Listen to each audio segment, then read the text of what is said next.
es un dato curioso del día de hoy. Entonces, como algo curioso, pues estas son las parcas, ¿verdad? Las parcas en la mitología son tres mujeres, tres deidades encargadas de cortar los hilos del tiempo y el destino de los mortales y custodiar como la vida de los dioses. Y dicen que son mujeres ciegas y que estas representan el pasado, el presente y el futuro de cada una de las personas. Y el día de hoy pues les traje ese dato curioso porque precisamente pues vamos a hablar de imágenes en ACV isquémico y en ese contexto vamos a hablar pues del pasado, el presente y el futuro de lo que hay en imágenes en ACV. Entonces, en general, pues digamos que el ACV se traduce en esto que es como un sólido platónico, pero es un sólido platónico algo problemático. Y esto es porque, pues a mí siempre que doy esta charla me gusta primero decir que cuando hablamos de ACV, la definición es muy importante. Está la Torre de Babel y resulta que a veces cuando hablamos de enfermedad cerebrovascular, ataque cerebrovascular o de accidente cerebrovascular, realmente tenemos como mucha confusión de cómo nominar a esto que está sucediendo a los pacientes y muchas veces los pacientes se van con la idea de que esto se llama derrame cerebral y los médicos tenemos como que el concepto asociado de que el derrame es algo más hemorrágico, ¿verdad? Y no es algo tanto isquémico. Entonces a veces dicen, no, es que hay un derrame y uno dirá, bueno, si ese paciente tuvo un ACV isquémico reciente, pues podría ser candidato a trombolisis, pero si fue pues, algo hemorrágico, no sabríamos si es candidato o no. Y de esto sale pues la idea de que hay que educar a nuestros pacientes. Y siempre yo pongo esas dos imágenes, ¿verdad? Porque una es un accidente es que uno se le chorree pues, un vaso con agua, y la otra obviamente son misiles que representan un ataque, y siempre pregunto qué es peor. Y todo el mundo dice, no, pues que tengo un misil al frente es peor. Entonces, en ese contexto tenemos que tener en cuenta que el ACV no es un accidente, sino que es un ataque porque es algo potencialmente muy grave. Entonces siempre tenemos que decir que es ataque cerebrovascular y no accidente. Entonces el ataque cerebrovascular básicamente se define como el establecimiento agudo de síntomas focales de un territorio vascular y que es ocasionado por enfermedad cerebrovascular. Este en grande puede ser isquémico o puede ser hemorrágico. Y el isquémico tenemos dos variables, ¿verdad? Uno donde encontramos isquemia establecida dentro del tejido y en otro encontramos pues que las neuroimágenes están normales con un déficit neurológico que usualmente resuelve en las primeras 24 horas o menos y ahí pues lo denominamos ataque isquémico transitorio. Recordemos que ya el concepto de ACV isquémico restringido al parénquima cerebral ha cambiado, ¿verdad? Y que ahorita consideramos que también se tratan de ataques cerebrovasculares, aquellos que comprometen la retina y la médula espinal. Entonces yo puedo tener ataque cerebrovascular en cualquiera de estas localizaciones, o sea, retina, médula o parénquima cerebral, tallo y cerebelo. Y yo les decía que este es un sólido platónico algo problemático y es porque el ACV tiene muchas aristas y tiene muchas variables que deben ser tenidas en cuenta para el diagnóstico, el manejo y el primer pronóstico de nuestros pacientes. Y el día de hoy solamente vamos a ver una de esas aristas que es bastante amplia, que son las imágenes diagnósticas. Y vamos a ver el pasado, el presente y vamos a, pues, a cuestionar las perspectivas del futuro. Entonces, comenzando con esta primera parca, ¿verdad? Que es la parca del pasado, pues está esta frase, ¿verdad? Muy famosa por Star Wars, que es, hace mucho tiempo en una galaxia, pues, lejana, ¿verdad? Tenemos que son unos conceptos que corresponden al pasado y que no son tan viejos, y es que antes las guías consideraban a los pacientes y los médicos consideramos a los pacientes como una galaxia donde todos tenían enfermedad cerebrovascular, pero unos eran isquémicos y otros eran hemorrágicos. Y en este sentido, cuando veíamos a los pacientes como un todo, pues pensábamos que todos se tenían que ceñir a las mismas reglas de diagnóstico y de manejo. Por ejemplo, si el paciente llegaba fuera de las 4.5 horas, pues ya no era candidato a trombolisis, ¿verdad? Porque las guías decían que después de las 4.5 horas ya los pacientes no eran candidatos. Y pensábamos que pues, que los pacientes se parecían entre sí y que los pacientes debían ser tratados de manera estándar. Entonces, hace poco tiempo realmente no teníamos esa estrategia de individualizar tanto a los pacientes para hacer los candidatos a un tipo de terapia o no. Y teníamos de esta estandarización como el lema, ¿verdad?, que ha acompañado a los neurólogos, y a los neurovasculares durante tanto tiempo y que todavía nos sigue acompañando es que el tiempo es cerebro. Entonces, definitivamente el tiempo era cerebro, pero pensábamos que el tiempo era cerebro y que ese tiempo era igual en todos los cerebros. Y por eso es que las guías tenían unos tiempos establecidos y determinados. Sin embargo, pues no todo es así de bonito, ¿verdad? Y básicamente ahora estamos considerando que realmente la historia del paciente con ACV va más allá de que se tape una arteria como tal y que el tejido muera en las primeras 4.5 horas, y estamos mutando hacia esto, que es como adentrarnos en la galaxia y ver a cada paciente de manera individual y considerar sus variantes propias para poder determinar entonces qué estrategia le vamos a ofrecer de manejo, y en eso las imágenes diagnósticas son fundamentales porque son las que han cambiado el paradigma de que el tiempo es cerebro. Entonces, ya habiendo sabido algo del pasado y ahorita entrando al presente, sabemos que el tiempo es cerebro, pero el tiempo es diferente en cada cerebro. Y eso tiene que ver con el concepto de perfusión cerebral. Entonces existen unos estadios de la perfusión cerebral en los que los pacientes van a ir entrando a medida que el parénquima se va quedando sin sangre. En un primer evento de una fase 1, usualmente lo que vamos a tener es el trombo que está fluyendo, y el flujo cerebral se compensa aumentando el volumen de perfusión. Entonces, en los pacientes esa arteria principal va a estar tapada, pero las arterias colaterales van a aumentar el volumen circulatorio con el objetivo de que ese territorio que se está quedando sin sangre pues sea rescatable.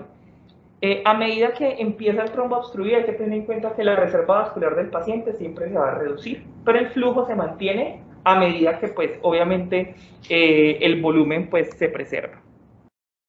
Cuando ya van pasando más minutos a horas después de que tenemos instaurada pues esa isquemia, hay un momento en el que el volumen ya no da más. Entonces, por ejemplo, las arterias colaterales ya no dan más para sostener el parénquima que está isquémico y la isquemia está creciendo tanto que no es suficiente. Y en ese momento el flujo empieza a caerse por la limitación del volumen.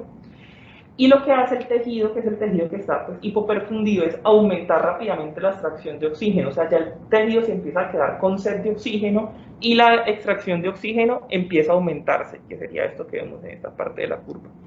Y por último, en la fase 3, ya cuando obviamente la circulación colateral no da más, ¿verdad?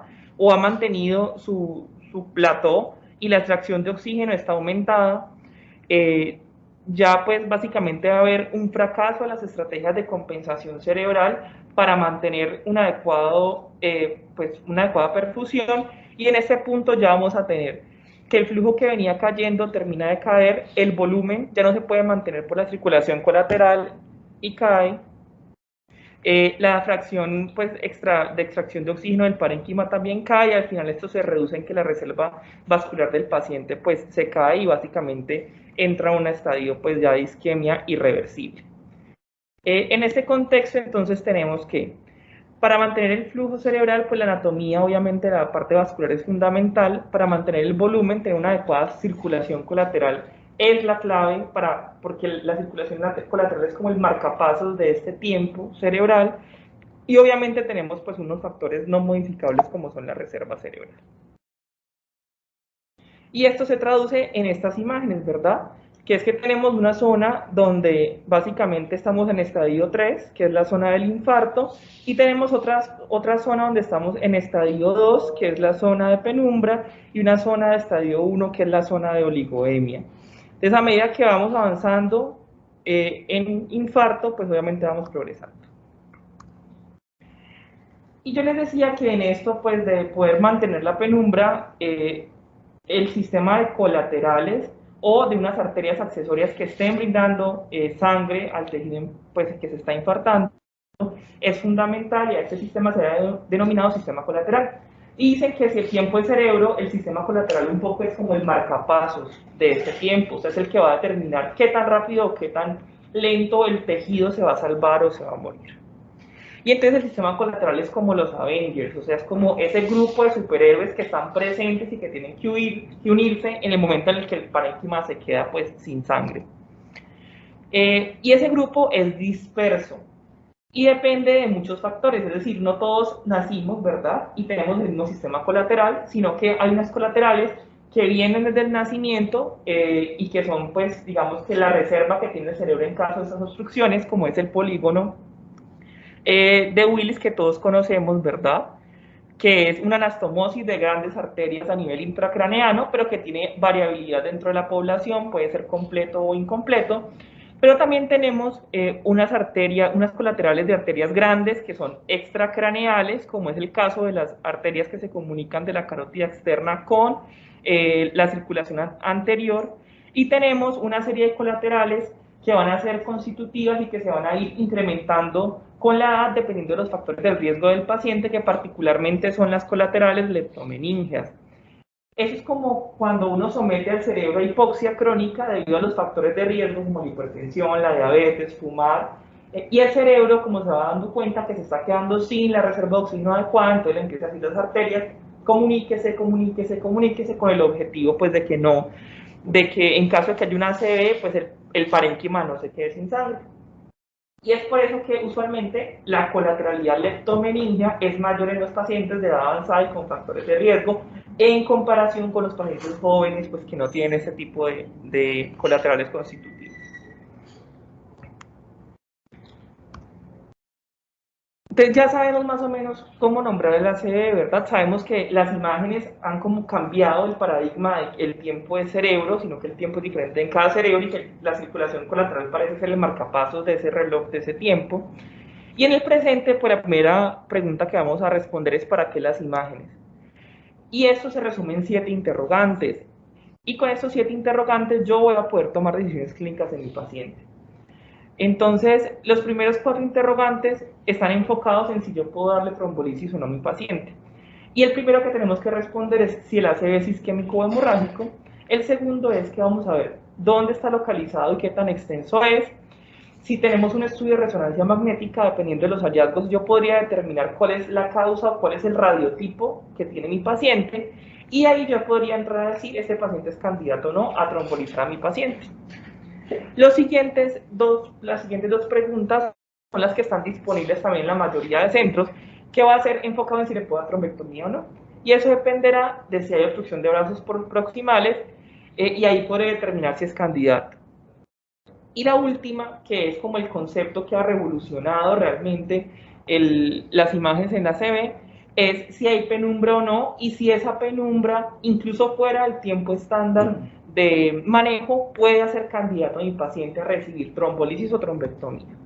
Las primeras 4 preguntas yo las puedo responder con un estudio simple, tanto de resonancia magnética como de TAC cerebral. Para responder las segundas preguntas, entonces yo podría tener un estudio de angiotomografía o un estudio de resonancia magnética con angiografía que no requeriría pues medio de contraste. Y para responder la tercera requeriría estudios contrastados, ya sea resonancia magnética o de tomografía cerebral. Y evidentemente, pues cada una de esas técnicas de imagen tienen sus ventajas y sus desventajas, y en general el consenso tanto de radiólogos como de neurólogos y de emergenciólogos es que la tomografía cerebral, digamos que se lleva a la resonancia en términos de costos, de disponibilidad y de rapidez en el acceso evidentemente a las imágenes, y con el nuevo concepto de perfusión incluso digamos que llega a reemplazar la resonancia en algunos casos cuando esta no está disponible. Evidentemente, pues la desventaja más grande de la angiotomografía es una, que el paciente va a ser sometido a radiación, ¿verdad? Pero digamos que esto en una situación de emergencia, pues no debería ser considerada una desventaja como tal. En cuanto a la resonancia, evidentemente la resonancia nos va a dar más información, nos puede dar información sobre la etiología y sobre la carga de lesiones vasculares que ha tenido previamente el paciente, pero a veces la disponibilidad de los equipos pues, y el retardo en hacer el procedimiento puede llevar a que el paciente se salga de las estrategias de ventana. Entonces, en este momento no hay ninguna guía que diga use primero TAC y después resonancia, use resonancia de entrada, sino que la recomendación de expertos sigue siendo individualice al paciente y mire usted qué decisión toma y cuál es el mejor estudio para su paciente. Y hay que tener en cuenta eso, y es que no todas las imágenes son iguales y no todas las secuencias son iguales. A veces pensamos entonces que con una imagen nos basta y realmente lo que estamos haciendo con las imágenes en ACV con mi paciente es armando un rompecabezas, donde yo voy a responder una pregunta con esta imagen, voy a complementar esa pregunta con esta otra imagen y quizás las preguntas que tenga antes a la luz del tiempo de ventana de mi paciente puedan cambiar, por ejemplo, con la perfusión. Entonces, cada una de las imágenes y la interpretación de estas es como poner una ficha al rompecabezas que se va a llamar qué manejo le voy a dar a mi paciente. Por eso es que deben de ser interpretadas en conjunto y no de manera aislada. Entonces, básicamente, pues en la tomografía, ¿verdad? ¿Qué tenemos o qué vamos a interpretar? Imágenes simples, donde vamos a poder determinar si el ACV es hemorrágico y la extensión de los cambios isquémicos, si hay cambios isquémicos. En las imágenes contrastadas con angiotomografía, si hay obstrucción proximal y si tenemos la oportunidad de procesar la imagen contrastada en un protocolo de perfusión, vamos a poder determinar la penumbra. Mientras que en las imágenes por resonancia magnética, cada secuencia me va a aportar información adicional. Entonces, evidentemente, las primeras que son las secuencias de difusión, pues que se obtienen a través de una resonancia simple, me van a hablar del edema citotóxico que se puede instaurar de minutos hasta las primeras horas y que son los cambios más agudos que vamos a observar en el parénquima cerebral, seguido de las secuencias potenciadas en T2, particularmente pues del FLAIR para quitar el artefacto de líquido cefalorraquídeo, donde vamos a poder observar cómo ese edema citotóxico ha progresado más allá de las 4.5 horas. Vamos a hacer secuencias de susceptibilidad magnética, donde vamos a poder observar si estas lesiones tienen un componente hemorrágico o no, que contraindique, por ejemplo, un procedimiento como la trombolisis. Y adicionalmente podemos encontrar en las secuencias de tiempo de vuelo si hay una obstrucción proximal y si a ese paciente yo le inyecto contraste, entonces podría hacer una secuencia de perfusión con el objetivo de ver la penumbra. Entonces, nosotros cuando vamos donde el radiólogo, vamos es con esto en la mente, o sea, puedo trombolizar o puedo trombectomizar a mi paciente y en ese sentido se responden las 7 preguntas que me llevan a hacer pues básicamente el manejo, ¿no? Entonces, el ABC de la trombolisis usando tomografía cerebral. Entonces, la primera pregunta es si el ACV es isquémico o hemorrágico. Y en ese contexto tenemos que pensar en sangre como hiperdensidades. Pero antes de eso, tenemos que tener en cuenta que yo tengo que preparar mi imagen para poder ser interpretada de manera adecuada. Y en ese contexto, ventanear la imagen es la clave. Y sabemos que tenemos que ponerla más o menos en un 45-45 o 50-50, que es la ventana de ACV, con el objetivo de mejorar el contraste entre la sustancia gris y la sustancia blanca y realmente enfocarnos en los cambios del edema asociado. Simplemente algunos ejemplos pues, de ACVs hemorrágicos, ¿verdad? Tener en cuenta que la localización del ACV me puede hablar, por ejemplo, de etiología, dependiendo del grupo del paciente y del contexto clínico en el que se encuentre. Podemos tener lesiones pues, hemisféricas, que en un paciente avanzado me pueden hablar, por ejemplo, de angiopatía amiloide. Podemos tener, por ejemplo, imágenes gangliobasales, que en el contexto de un paciente joven con una emergencia hipertensiva me pueden hablar de etiología hipertensiva. Y podemos tener hemorragias más o menos extensas con drenaje intraventricular o con componente subaracnoideo, si la lesión pues, está cercana a un surco y por ahí se está yendo la sangre hacia el espacio subaracnoideo. Entonces, tengo que pensar en hiperdensidades cuando hablo de sangre, y si no encuentro hiperdensidades, entonces lo siguiente que yo debería buscar son los cambios pues, isquémicos para buscar si, si hay un ACV y este ACV es isquémico. Entonces, la segunda pregunta es, si no hay sangre, entonces hay cambios isquémicos, ¿cuál es su localización y cuál es la extensión? Y es muy importante que nosotros como clínicos vamos donde el radiólogo y le digamos, mire, yo pienso que esto es de un territorio de arteria cerebral media o es un territorio de arteria cerebral anterior, o, por ejemplo, este paciente puede tener una lesión en la fosa posterior o en el cerebelo, y vamos a tener limitaciones con la imagen que hemos elegido, pero quizás sea lo pronto, pues, que debemos hacer es hacer una tomografía con perfusión. Entonces, siempre como clínicos debemos ir con la sospecha clínica, con el objetivo de que el radiólogo también, ¿verdad?, intente buscar en ese territorio vascular que nos está hablando la clínica, si podría o no podría tener el paciente pues, una clínica ACV. Y básicamente lo que buscamos son estos signos radiológicos que son hipodensidades, pérdida de diferenciación córtico-subcortical, o de la sustancia gris y la sustancia blanca, en el caso de los ganglios basales, la pérdida de los surcos y el edema cortical. Y yo siempre que le hablo de esto a mis estudiantes les digo, mire, si el cerebro se queda sin sangre, no hay oxígeno y no hay glucosa, y sin glucosa no hay ATP, y sin ATP la bomba sodio-potasio ATPasa no sirve. Entonces, si no sirve la sodio-potasio ATPasa, ¿verdad? ¿Qué va a pasar? No hay intercambio iónico y las células se van a hinchar, se van a hinchar y se van a hinchar. Lo que hace en parte que uno pueda observar la diferencia entre la sustancia gris y la sustancia blanca es la diferencia que hay del contenido de líquido y el contenido de lípidos.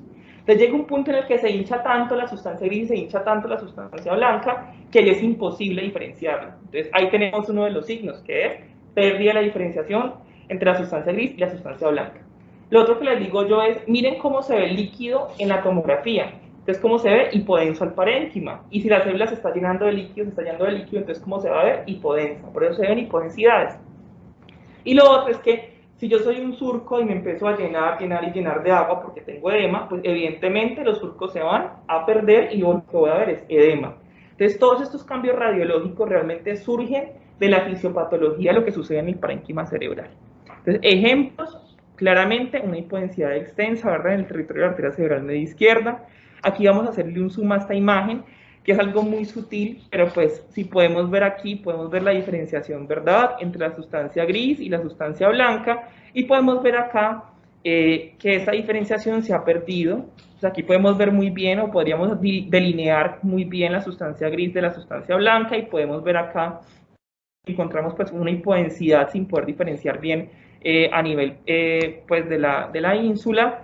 Y también podemos tener evidentemente pues disminución de los surcos, ¿verdad? Como encontramos en este caso de un edema hemisférico del lado izquierdo, donde vemos edema cortical y pues pérdida de los surcos en comparación con el lado derecho. Esto es más evidente en los pacientes de edad avanzada. En los pacientes jóvenes algunas veces puede ser difícil, y sobre todo en los niños, porque como sus cerebros no son atróficos, entonces hay veces que uno no ve tanto los surcos, pero en esos casos hay que buscar los otros signos agudos pues de isquemia. La sensibilidad de la tomografía va del 20 al 75%, esto depende de quién la interpreta y de la calidad de la imagen, y la especificidad puede ser tan alta como el 100%. Entonces es una muy buena imagen para yo ver cambios isquémicos agudos en mi paciente. Lo siguiente que tengo que decir es, ya localicé estos cambios, hay que decir es qué tan extensos son. ¿Por qué? Porque eso tiene que ver con el pronóstico del paciente y con si es candidato a una estrategias agudas. Y para eso, afortunadamente, la mayoría de ACVs que vamos a ver son de acirculación anterior y de cerebrales medias, y para eso se inventó esta escala, que es la escala del Aspect, donde básicamente lo que hacemos es mirar un corte a nivel ganglio-basal y otro corte a nivel de los centros semiovales. El Aspect tiene 10 puntos en total, y lo que yo hago es ver en el corte ganglio-basal, la mnemotecnia es clic y contar hasta 3, donde la C del clic es el caudado, la L del clic es el núcleo lenticular, la I del clic es la ínsula, y la IC que faltarían sería la cápsula interna, y después contar hasta 3 en 3 territorios de la arteria cerebral media, M1, M2 y M3, y después lo que yo hago es subir a un corte a nivel de los centros semiovales, donde pues básicamente lo que hacemos es ver los ventrículos como dos semióvalos y contamos hasta 6, 4, 5 y 6. Entonces si contamos, ¿verdad? Estos son 7 territorios y estos son 3 territorios para un total de 10, y lo que hago es restar un punto por cada zona con cambio de isquemia. ¿Con qué cambios? Con lo que ya hemos hablado, hipodensidades, edema, pérdida de la diferenciación.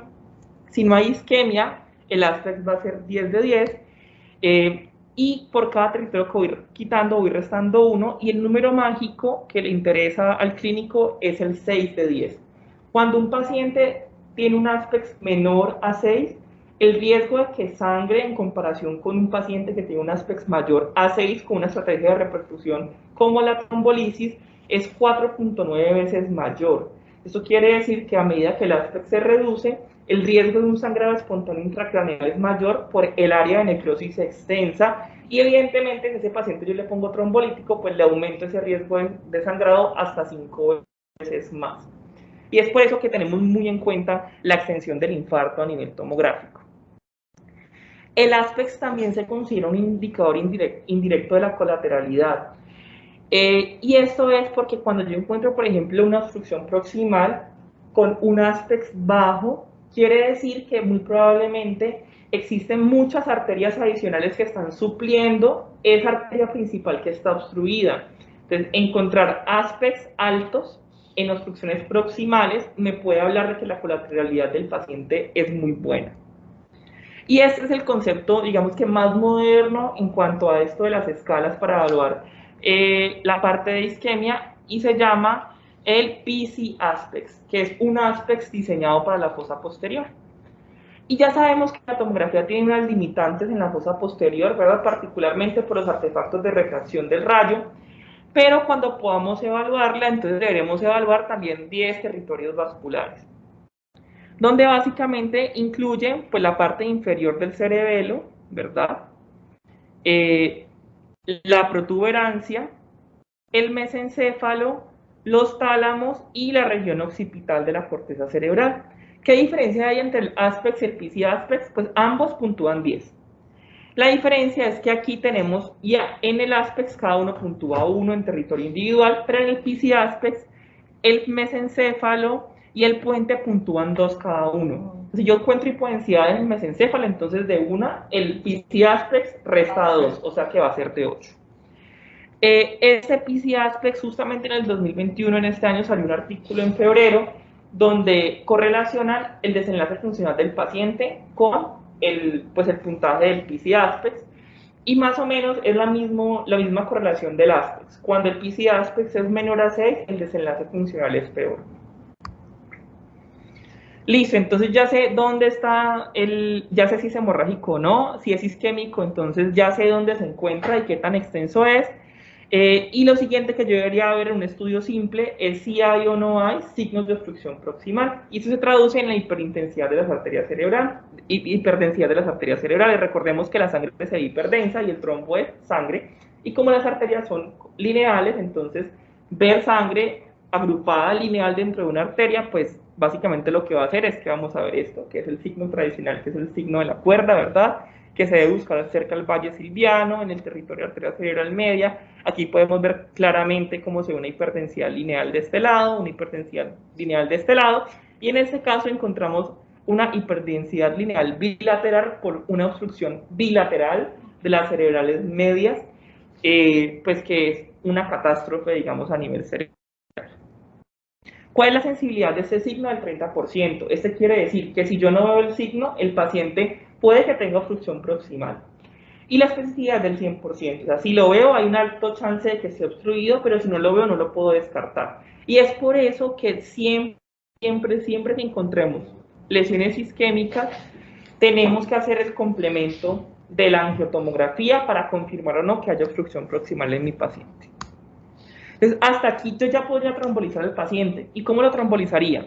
Que no haya hemorragia, que el Aspects o el PC Aspects sea mayor a 6 y que tenga o no tenga arteria cerebral media hiperdensa.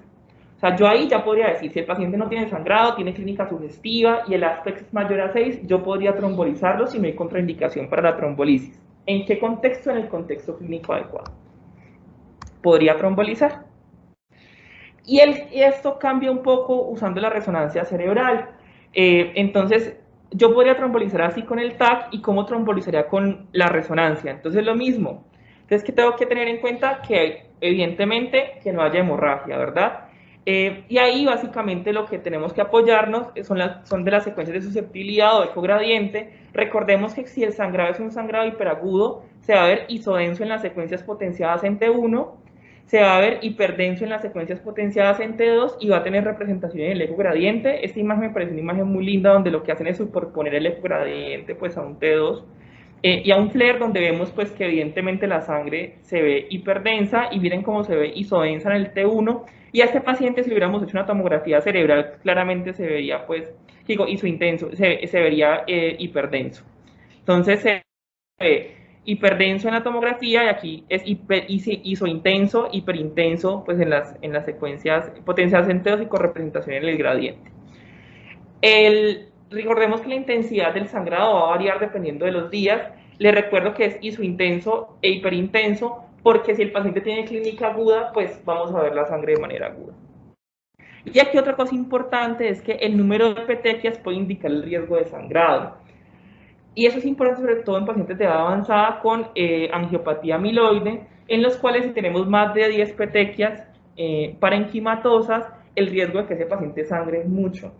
Entonces, en esos pacientes hay que considerar cuál va a ser el beneficio real de la trombolisis para no incrementar el riesgo de sangrado, dado que usualmente son pacientes de edad avanzada y pues un sangrado intracraneal a una edad avanzada puede ser algo complejo de manejar.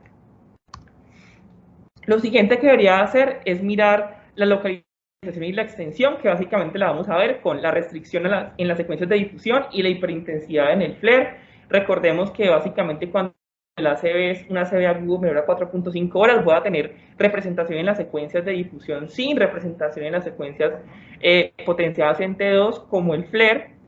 Y a medida que ese ACV va progresando, yo no he hecho ningún tipo de intervención, entonces voy a ver el curso natural de la enfermedad en las imágenes, como sucede en este mismo paciente que le hicieron una imagen de control mayor a 6 horas, donde ya podemos observar cómo esto que casi no tenía representación en el FLAIR empieza a tener una representación significativa. Y si a este paciente incluso le hiciéramos seguimiento más allá de las 24 horas, más o menos a unas 72 horas, vamos a ver cómo observamos este efecto que se llama T2 Shine Through o brillando a través del T2, donde la hiperintensidad es tan significativa en las secuencias potenciadas en T2 que esa misma hiperintensidad va a ser representada en las secuencias de difusión, tanto en el ADC como en el Trace. Y la resonancia tiene esta ventaja adicional a la tomografía, y es que yo puedo ver cuál es la distribución radiológica, por ejemplo, del ACV de mi paciente. Entonces, en este caso podemos ver, por ejemplo, un ACV, ¿verdad?, que es un ACV gangliobasal del lado izquierdo, y básicamente estos usualmente son por enfermedad de pequeño vaso de las arterias perforantes que van a los ganglios de la base. Entonces, es muy probable que este paciente, que es el paciente A, tenga comorbilidades como hipertensión y diabetes, que no han sido controladas, y es precisamente por eso que los pequeños vasos se han ocluido. A diferencia del paciente B, como vemos, el paciente B tiene múltiples áreas que restringen pues a la difusión o que sean hiperintensas pues en el trace, que son muy corticales y bilaterales. Y este es el patrón típico de un paciente con etiología cardioembólica. A diferencia del paciente C, donde la enfermedad cerebrovascular es de predominio en uno de los hemisferios, que me puede hablar de una trombosis arteria-arteria. Entonces, ¿cómo podría trombolizar? Cuando encuentre, bueno, y otra cosa importante es que la obstrucción proximal, entonces yo la veo en las secuencias de tiempo de vuelo, ¿verdad? Donde vamos a ver esta reconstrucción, pues esta sustracción, pues de la secuencia TOF, donde podría haber, obviamente, vacío de señal, pero también la puedo ver en las secuencias potenciadas en T2 como ausencia del vacío de señal, que sería como el signo de la cuerda, pero a nivel de la resonancia cerebral. Entonces, básicamente, ¿cómo podría trombolizar? Que no haya hemorragia, que haya restricción en la difusión sin representación en las secuencias de FLAIR, con o sin obstrucción proximal en el contexto clínico adecuado. En ese caso, podría trombolizar. Para hacer trombectomía, básicamente, ¿qué tendría que tener? Un TAC contrastado en angioTAC, y lo que tengo que ver es defectos del llenado del contraste, varios ejemplos, ¿verdad?, claros de amputación de arteria cerebral media del lado izquierdo. Aquí también podemos ver una amputación de la arteria cerebral media del lado izquierdo, y vemos cómo toda la circulación distal de este hemisferio, en comparación con pues este está disminuido. Eso también se denomina oligoemia, y podemos comparar cómo se ve este paciente que tiene obstrucción proximal con este paciente que también tiene obstrucción proximal, pero podemos ver que a nivel leptomeningia hay llenado. Entonces, este paciente, por ejemplo, es un paciente que tiene muy malas colaterales, mientras que este paciente sí tiene colaterales, pues, leptomeningias. Y podemos observar, pues, claramente, incluso pues sin haber ventaneado el estudio, en algunos casos pues es evidente, ¿verdad?, cómo hay disminución de la colateralidad. Y en la resonancia, lo que habíamos hablado, tiempo de vuelo o ausencia del vacío de la señal en las secuencias potenciadas en T2. Y básicamente podría trombectomizar, ¿verdad?, podría trombolizar y trombectomizar en estos casos donde haya obstrucción proximal en el contexto clínico adecuado con un aspecto favorable. Para finalizar, entonces, vamos a hablar de la perfusión, que es como lo nuevo que hay en ACV, ¿verdad?, o lo que es relativamente nuevo. Y lo que hace la perfusión es estimar la hemodinamia cerebral. Entonces, si este es un vaso y este es pues si es una arteria y es una vena, en condiciones normales, ¿verdad?, el flujo entra a través de las arterias y sale a través de las venas, y en estos casos el tiempo que se demora en pasar es normal, el flujo que está pasando por los vasos es normal, y el volumen de sangre que está pasando por los vasos es normal. Cuando yo tengo un vaso obstruido, habíamos dicho Evidentemente, pues, si yo estoy intentando pasar de un sitio A a un sitio B y tengo una obstrucción, pues me va a demorar más tiempo en pasar, ¿verdad? O sea que el tiempo se aumenta. Y si yo estoy intentando pasar y no puedo pasar, pues el flujo se disminuye. ¿Qué pasa en la zona de penumbra? En la zona de penumbra hay vasos adicionales que me están dando aporte sanguíneo. Y yo les había dicho que lo primero que se intenta aumentar es el volumen para normalizarlo. Entonces, en la zona de penumbra, el volumen está normal. ¿Qué sucede en la zona de infarto cerebral? Lo mismo, ¿verdad? Tengo un trombo, por lo tanto, el tiempo está aumentado y el flujo está disminuido, pero en las zonas de infarto ya no hay compensación de volumen, o sea que el volumen se disminuye. Y esto básicamente se traduce en un espectro de color donde el rojo es aumentado y el negro pues y el violeta son disminuidos. Y lo que tengo es esto, es que voy a tener unas zonas de penumbra y unas zonas de core del infarto, donde ambas zonas van a tener aumento del tiempo con disminución del flujo, pero en las zonas del core del infarto, pues el volumen va a estar disminuido, y eso yo puedo hacerlo tanto en resonancia magnética como en tomografía y superponer ambas zonas para ver qué tanto el infarto de mi paciente es un core del infarto y qué tanto es la penumbra. Y a partir de esto yo puedo también distinguir unos perfiles que son favorables o no favorables. Básicamente, cuando el paciente tiene una penumbra muy amplia con un core del infarto muy pequeño y una obstrucción proximal, pues este va a ser un perfil favorable en el que el paciente, si le hago trombectomía, muy probablemente va a recanalizar, como es el caso de este paciente, 5 horas y 48 minutos, un NID de 16, así se veía pues el DWI cuando le hicieron entonces la perfusión. Podemos observar que realmente el territorio que está comprometido es un territorio, digamos que no es tan extenso como esperaríamos para una obstrucción proximal de la arteria cerebral media, y cuando el paciente se le hace trombolisis y se le hace una imagen de control, vemos que el NIS ha mejorado y básicamente hay reperfusión total del hemisferio con ausencia de la zona de penumbra y con recanalización total. Versus otros tipos de pacientes que llegan más o menos con las mismas horas, pero que ya tienen representación mucho más extensa en las secuencias de difusión, con una zona mucho más afectada de parénquima cerebral, también con una obstrucción proximal. Entonces la clínica era más o menos la misma, ¿verdad? Ambos tenían obstrucción proximal, pero miremos que el perfil radiológico era totalmente diferente. A este paciente se le trombolizó y esta es la imagen de control a las 4 horas después de la trombolisis, igualito que el paciente anterior, y podemos ver básicamente cómo encontramos que la reperfusión no fue exitosa y que la recanalización fue parcial. Entonces miren que las imágenes en contextos clínicos similares en pacientes que venían con el mismo NIS, con las mismas horas de evolución, nos hacen cambiar la decisión porque el perfil de perfusión cerebral es diferente. Básicamente, eso es para mostrarles que realmente en los últimos estudios que se han publicado en ACB, lo que ha hecho ampliar las horas de ventana para la reperfusión y que el éxito de la reperfusión, tanto de trombolisis y trombectomía, sea significativo, es que la mayoría de estudios han empezado a utilizar las estrategias de clasificación de imágenes para determinar cuál es la mejor conducta para mi paciente. Desde el ASPEX hasta calcular evidentemente la zona de penumbra y la zona de isquemia. Entonces realmente han sido las imágenes las que me han llevado a mí a poder ampliar el tiempo en el que yo puedo tratar a mi paciente. Son los que han permitido que mi paciente entre a ser posiblemente pues tratado. Y creemos que en el futuro la estandarización de estas y encontrar evidentemente otras escalas pues son las que nos van a guiar a poder incluso hacer trombolisis o trombectomía en tiempos más extendidos. Para hablar rápido de la panangiografía o la angiografía cerebral que se hace durante la trombectomía, es el gold standard para mirar pues la colateralidad del paciente.